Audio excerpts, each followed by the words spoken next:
In Whitebridge, Washington, the past is never truly past. Shadows stretch over the streets, and whispers cling to the ivy-covered walls of Wildwood University. History lingers here, holding its breath, waiting for its secrets to be revealed. Some say the campus is quiet, but if you listen closely, you'll hear the secrets echo in the creaking floorboards of the old library, in the roar of the crowd at the big game, in the charged silence just before the curtain rises. Down every path, around every corner, here, secrets are currency, and everyone has something they're fighting for. Legacy, freedom, Revenge. liberation. These silent secrets may be hidden, for now, but the past has a way of clawing its way back. And once that seal is broken, nothing stays quiet forever.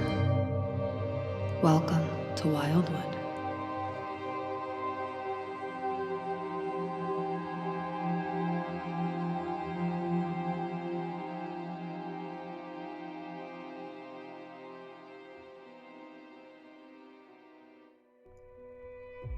Welcome back, listeners, to another episode of These Silent Secrets Wildwood. We're glad to have you. We are gearing up toward the end of our season, and things are only going to get more wild from here. So thanks for being along for the ride, everyone. And without further ado, here's today's episode. And it is the morning. I want to give everybody time to do anything that they would like to here. We'll kind of pass it around. Things will come up as they come up. But I do want to give everybody time to kind of follow any threads that they still wanted to in this moment. So how about Alex? Why don't we start with you? If there's any threads you followed Monday morning. Monday morning, very much it's going to start off at the off-campus coffee shop. And it's mostly just to get espresso in my body. But also kind of a people watching opportunity type of thing, you know, like the sitting in a coffee shop, seeing who's coming and going, what people are doing. It's kind of very much like I have my drink, but there's no book in front of me. I don't have a laptop in front of me. It's just very much like focused on the comings and goings. Some major things that you notice right now, people that you recognize. You see Elliot's group arrive, including Lark, who looking a little pale, but better. Much better. Not in a hospital. So that's a start. So you see Henry, you see Josie, and you see Lark walk in.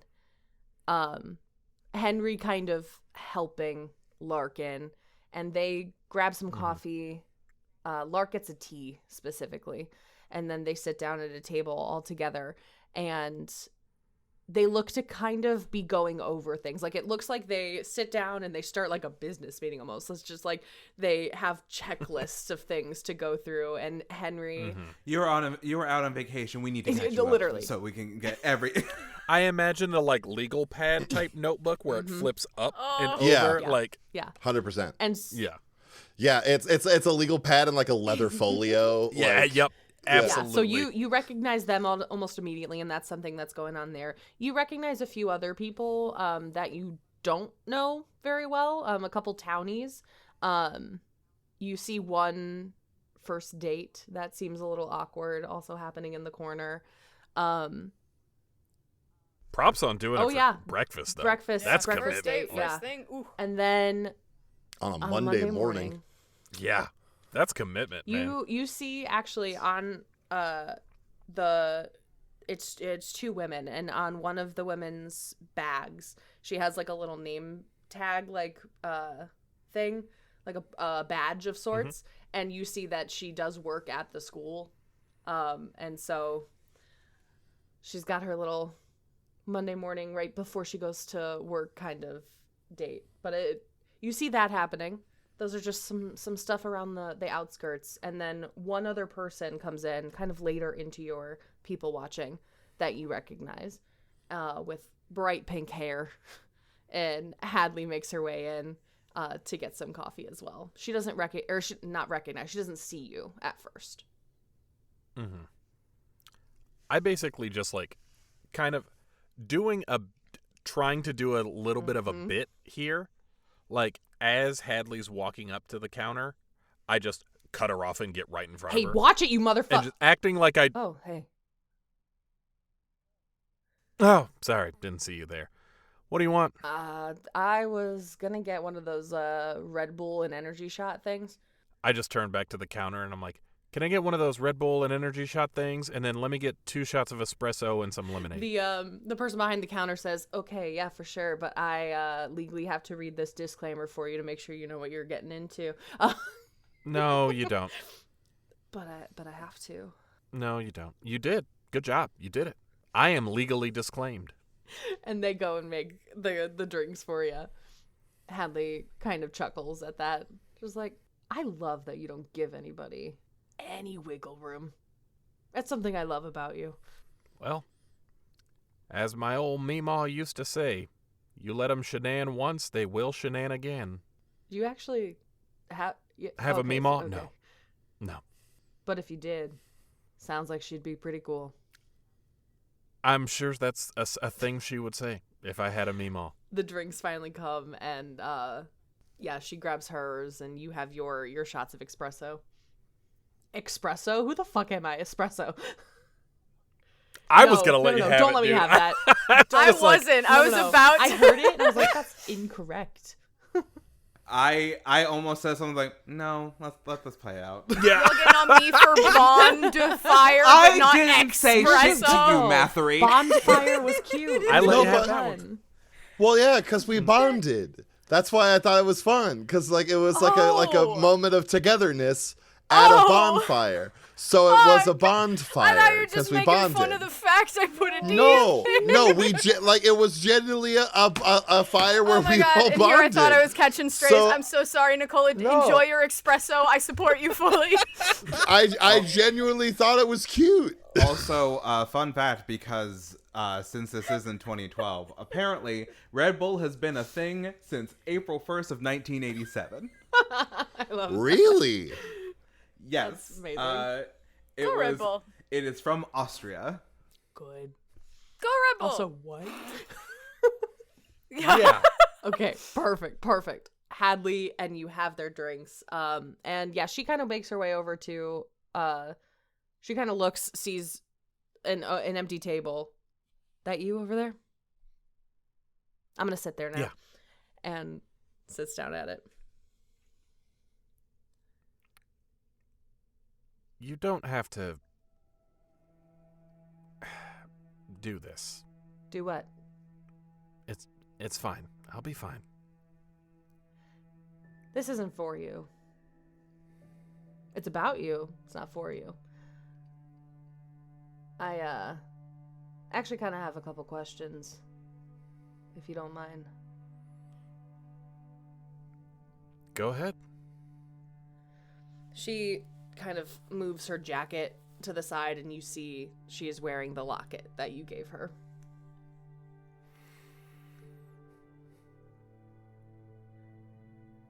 Now, what does this mean? Like, what? I guess I understand it in the cartoon version, I guess, but I don't understand it in reality. I don't understand how it actually works or how it impacts you. I've spent a lot of my life trying to tear down improper power structures, but I just want to make sure that I don't want to take advantage of you somehow on accident. So can you explain it? I don't think there's a way for you to take advantage of me on accident. People take advantage of people on purpose, and they know what they're doing. Even if they try to act like they don't, to absolve themselves of their own guilt or their own preconceived notions of how they are as a person and how the world views them and how they fit into society. But it's all bullshit. You either take advantage of someone or you don't. And at this point, it's kind of your choice if you do or not.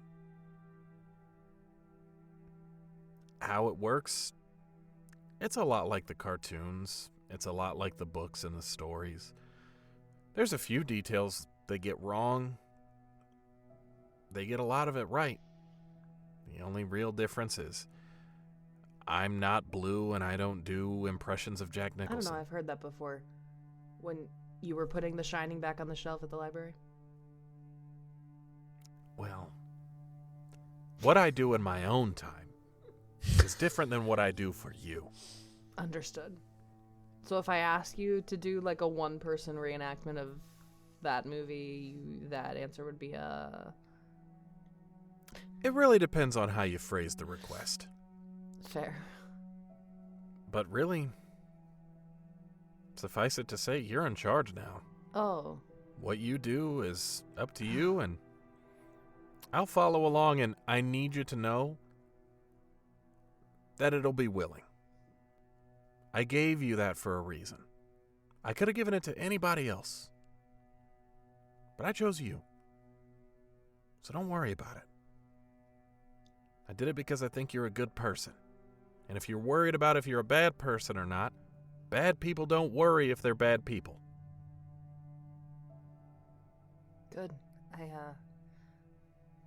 I think honestly I was worried that you made a rash decision, and might regret it.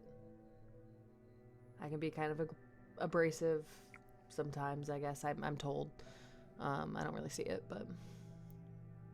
Did I tell you No, that? Elliot has multiple times. Well, that's Elliot. I'm not Elliot. No, you're not.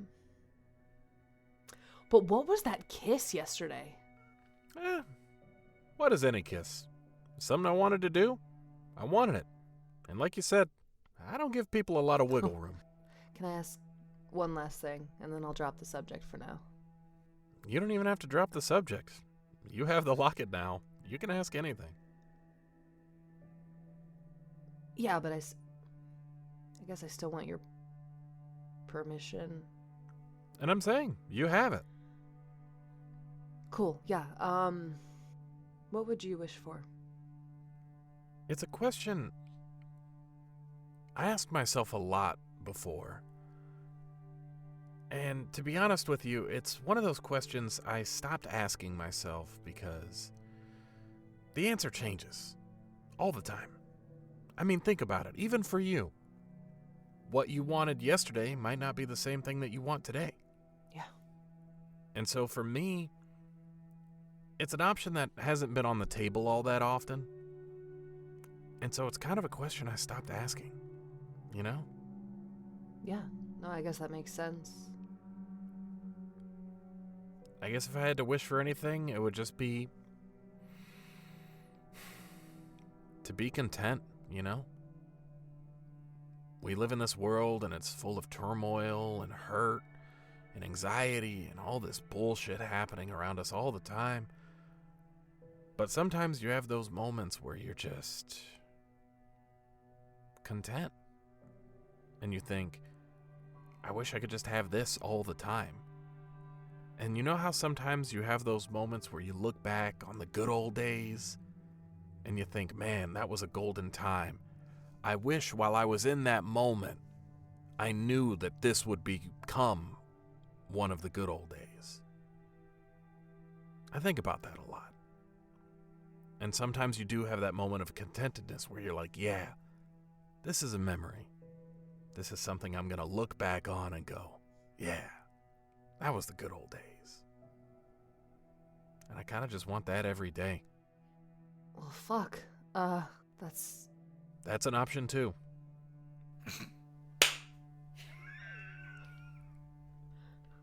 And then just takes a sip. I'm just giving you shit. It's like 6 in the morning.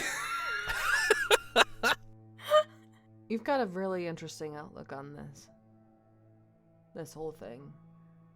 I would have put money on you wanting the generic to be free of this wish. But that is Yeah, but what does that mean? Really think about it. Like, freedom is such a concept that we think we understand, and we look at some guy on the street and, yeah, that's freedom, but he still punches a clock from 9 to 5, working for someone he doesn't want to, just to have too little free time of his own to go to sleep and wake up and do it again. Is that freedom? What is really freedom? I guess I'll let you know. So why would I wish for that, you know?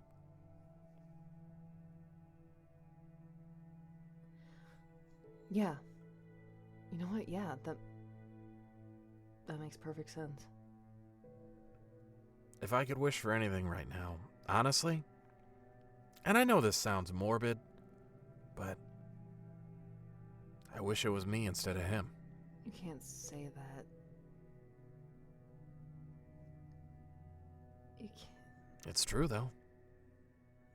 I've lived a long time. I've seen a lot. He had a lot left to do and a lot left to see.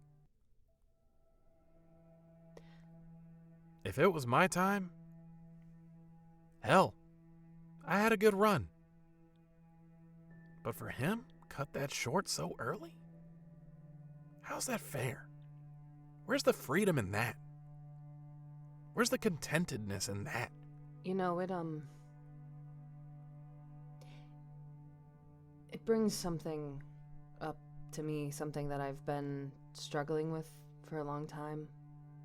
This idea of, fuck, if I do something, if I use this power that I have and I can fix something, am I just delaying the inevitable? Because lest we forget, this isn't the first fucking time Edgar has, Yeah. Did I do that? But when you think about it, all roads lead to the same place, man. So no matter what we do, we're just delaying the inevitable. But that's the thing. How do we make it a good time on the way? How do we come to the end of it and go, remember those good old days? Remember that one time? And we look back on it with a smile.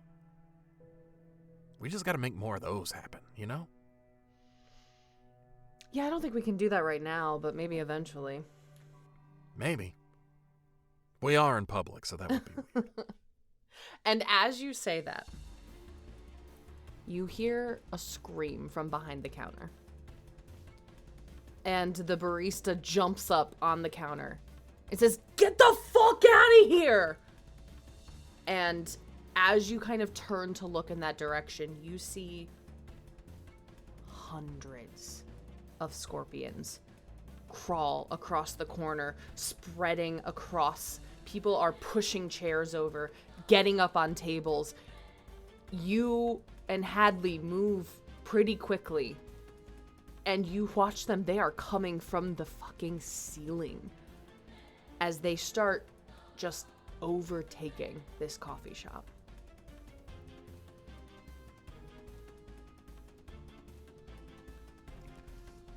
I do feel like we get the fuck out of there. Like, Alex, for all their shine and polish, is having a little bit of weird PTSD right now. And you see from like an audience flicker of like the skins start to go a little scaly as they think about like shifting into the thing that eats scorpions, but is like trying to keep it together. And it's almost like hyperventilating kind of thing. Like it's still all too much. It's still all too fresh, having a hard time coping, but is just going to try their best to run away. Yeah. As you roll that, you're going to take a +1 because Hadley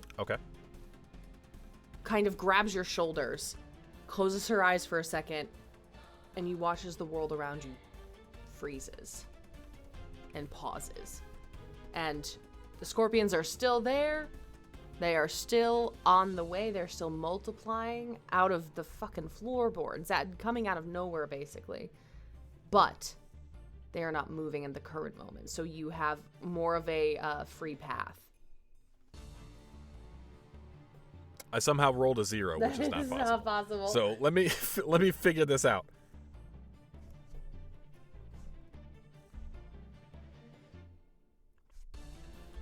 We don't type +1, right? No, That's just the- add that's the thing number. Yeah. 1.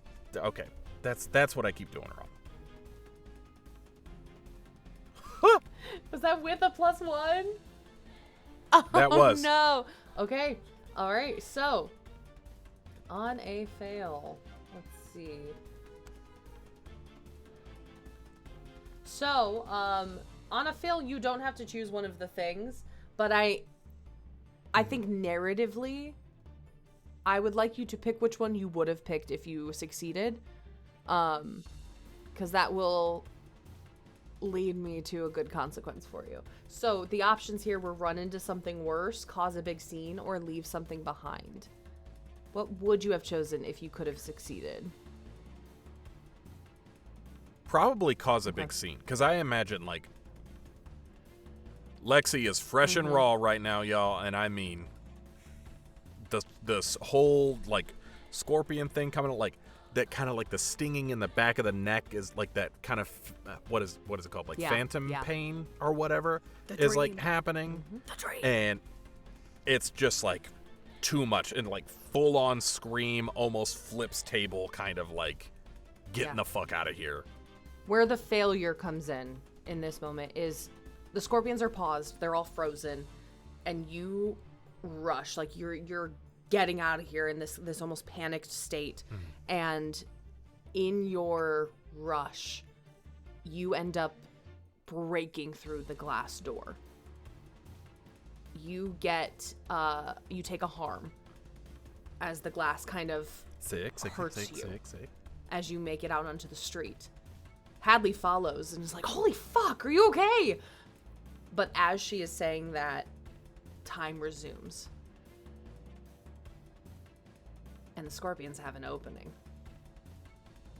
They spill out of this front door and just crawling over top of each other and making it into the street and spreading out. It seems like they just keep coming. And as they are kind of not necessarily coming at you at this moment, more like just trying to cover as much ground as possible is kind of what the energy you're getting from this. And you watch as this huge pile of scorpions climbing on top of each other into a large form until they are working together as one giant scorpion made of millions, and it makes its way toward campus at trailing This is the worst production of the Scorpion King I've ever seen. trailing little ones behind as the coffee shop is in chaos. People are screaming, people are falling over each other. There is definitely some pain and some damage happening in there as well, but they just seem to keep coming.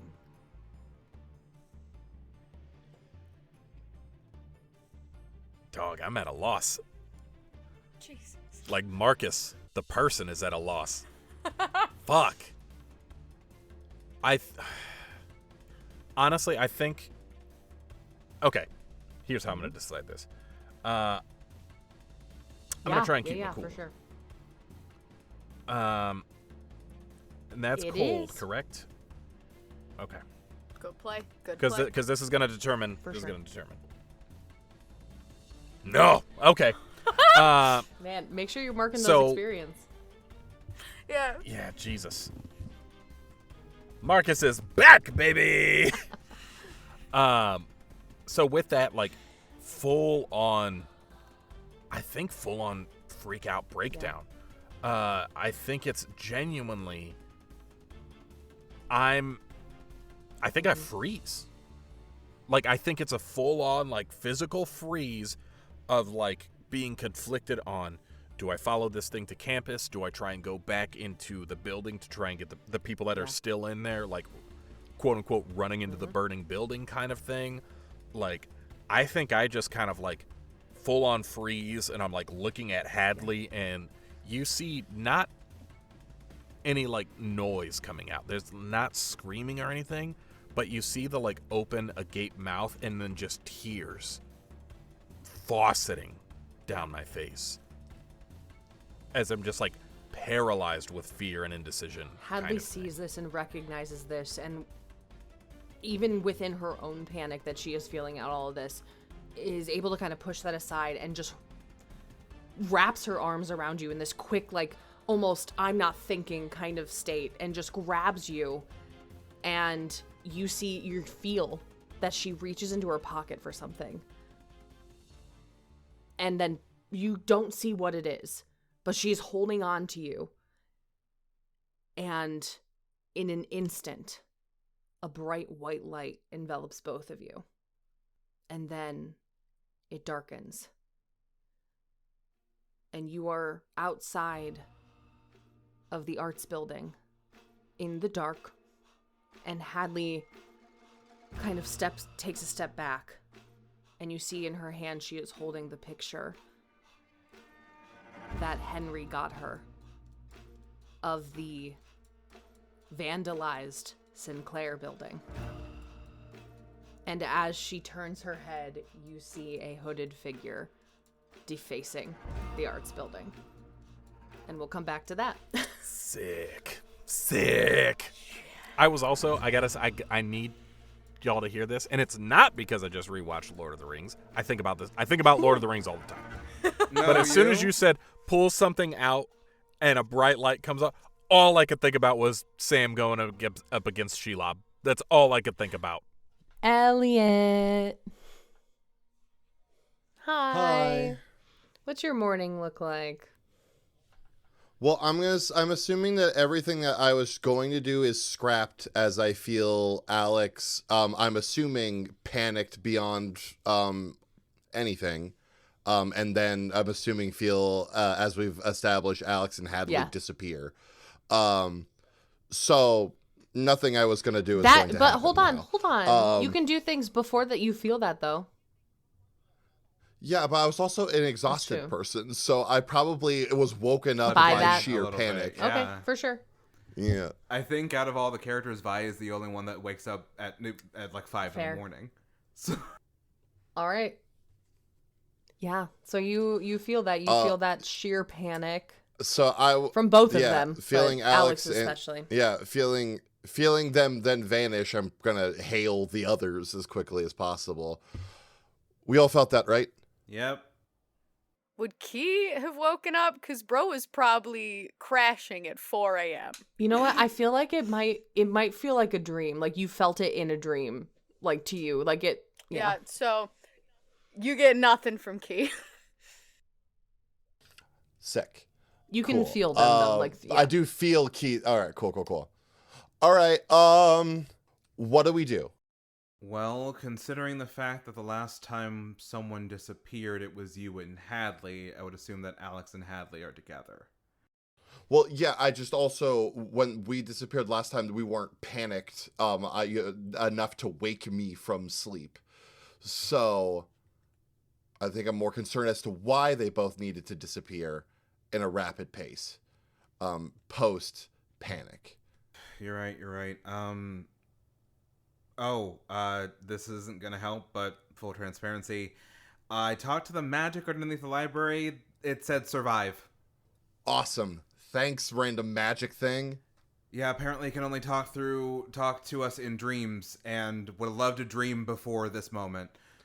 Don't know if I trust that per se, but wakey, people are in danger. I assume now that they're consistently talking, you would wake up. What time is it? It is 6:45. What the fuck? You feel Nova kind of waking up groggily as well at the same time. Up and Adam, Alex and Hadley are missing. Yeah, I get up. I'm getting. As I put in the fit chat my vertically pinstriped black velvet pants, tucking in my velvet shirt. What the hell? Because even when things are intense, you've got to look your best. So, obviously. And I don't know where I'm going, but I'm going to look for people outside, be in front of the dorm.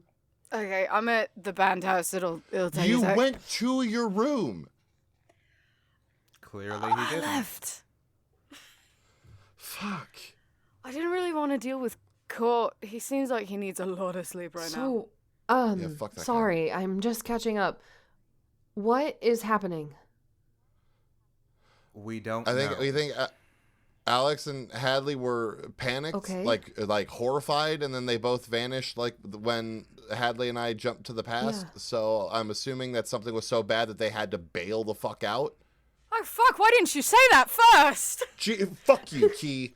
I literally said, wake Sorry, up, people sorry, are in sorry. danger. I didn't hear You you. get a text message, Elliot, during all of this, and it simply says, "Do you have a code word with your group, like a danger, Will Robinson kind of code word kind of thing?" It's probably danger. Well, like Okay, no, I that's don't think too we've got long. like a banana split statement. DDRW. Yeah, you get that. Yeah. You get Or DDWR. DDWR. You get the text that says DDWR from Henry, who, if we all remember, All right, is where? in the coffee shop. We're Yeah. all in the 100%. coffee. I was All three wondering. of them. An acronym doesn't tell me where you are. I scream at my phone. You have their location. Yeah. Was that a thing? Was location sharing a thing Find in My 2012? iPhone I don't. was. I don't. It In was. 2012? Oh, Yeah, it was. Yeah. I remember specifically because we used to Yeah. do that for each other when someone would go on like a jog at night. 2010. Yeah. Cool. Awesome. Then I to the others that go coffee shop, off campus one, go. He immediately was running one direction down the sidewalk, pivots, runs the other direction. I see I imagine someone. the like Scooby-Doo-esque Yes, like stop, hop, hop, absolutely. hop, and then Yeah. I'm running down the stairs. I'm like, Vi, are you in the dorm? Maybe not about to be. I'd like to roll. No, you don't. For sure, let's do it. It's urgent, and Vi is like hesitating, like, fuck, do I even want to try this? It is with, no you don't is with volatile, not dark, but they're the same number. One sec.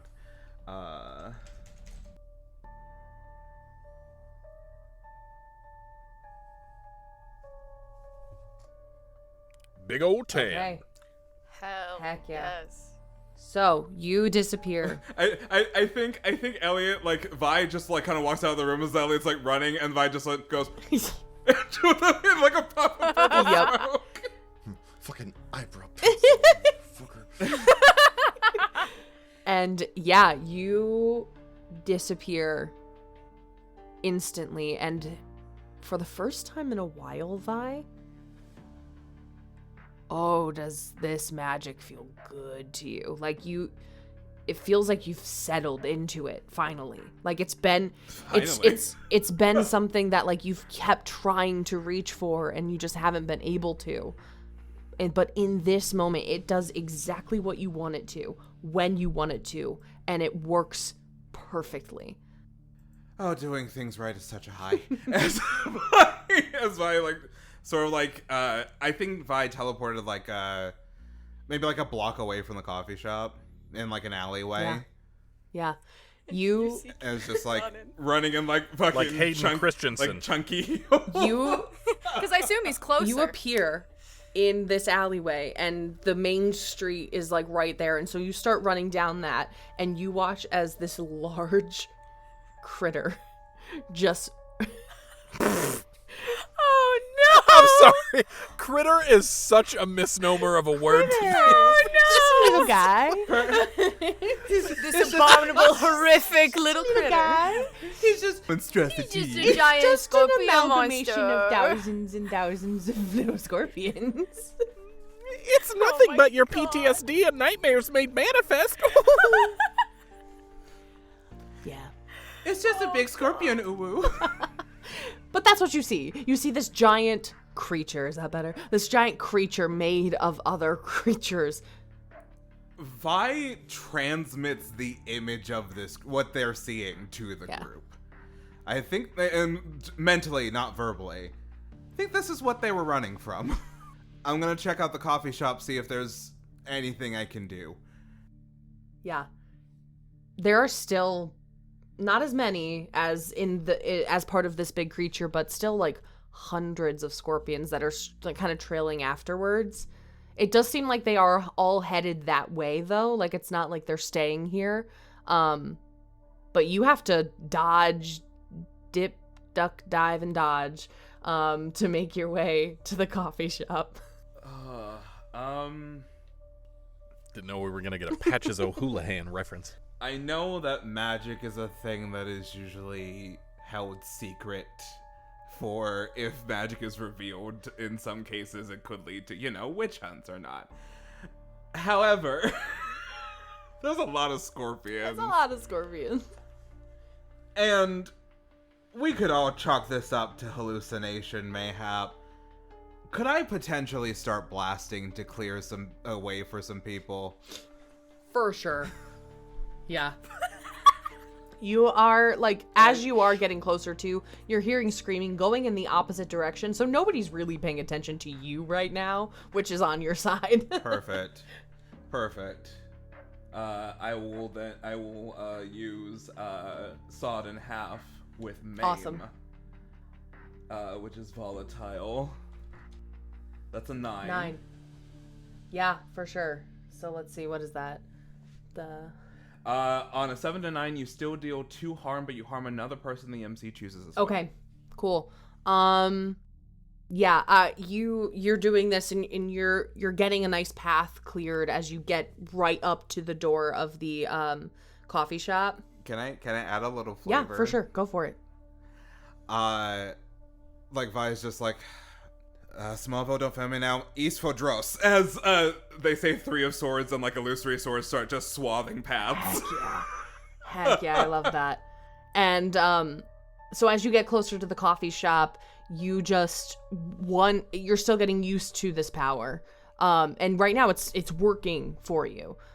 And it's still, you're still getting used to it. So you clip the edge of one of the main windows, and that, like, with one of these 3 of Swords, and it breaks this main window. And just on the other side, somebody does take some glass to the arm as they are up on a table, like kind of leaning up against the window anyway, just to try and get away. Nothing horrible, but just like a little bit. They don't even fucking notice. They actually take the moment and jump out the window and run. That's only for your conscience, Vincent Temple. And you make it to the coffee shop and you notice Henry and Josie specifically are like stomping out on these things, like trying to get them out of here as they are running past. And again, the only ones that are really like attacking, it seems, are ones that are being antagonized. So the rest of them are trying to trail after the mother lode, I guess. Mm-hmm. So Josie and Henry are kind of taking a couple like strikes to their feet as they're trying to stomp these. Where is Lark? Lark's with them, right? You notice immediately Lark is not with Henry and Josie in their immediate vicinity. And if you look just a moment longer, you find them curled in a corner. Their eyes wide. They're like tears streaming down their face, and scorpions just like crawling over them. Not stinging. But just Yeah, because again, what you are noticing right now is only the ones that are being antagonized seem to be actively fighting back. These ones are more like they're crawling from like the ceiling or the walls down and out. So they're just like crawling over top to get to another place. I think Vi goes, stop fighting them. They're not gonna they don't fight back if you don't antagonize. Just get out of there now. I think Josie takes a second to hear that. Like, I think Josie's, like, fully in, like, fuck these fuckers, you know what I mean? Like, that's the mode Josie's in. Henry hears you and is able to kind of grab Josie's shoulder and, like, stop them.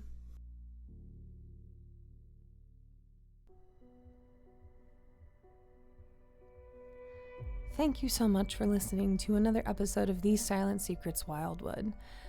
One of the best ways that you can support our show is by sharing it, liking it, telling other people about it. Another way you could support is monetarily by joining our Patreon, where you get access to behind-the-scenes looks at not only our show, but all the other shows in the Ghostlight Media Network. Lots of cool stuff goes on there. Another way to support is to come visit us at a Catacon. That's right, we're going to be back at a Catacon this November, so make sure you grab your tickets and come see us there. I think that's about it. As we near the end of this season, I just wanted to say thank you for allowing me to step into the role of MC. It has been fun, and I look forward to finishing this story. Until next time, everyone, may your secrets stay hidden and may your scorpions not turn into a giant monster. That'd be nice.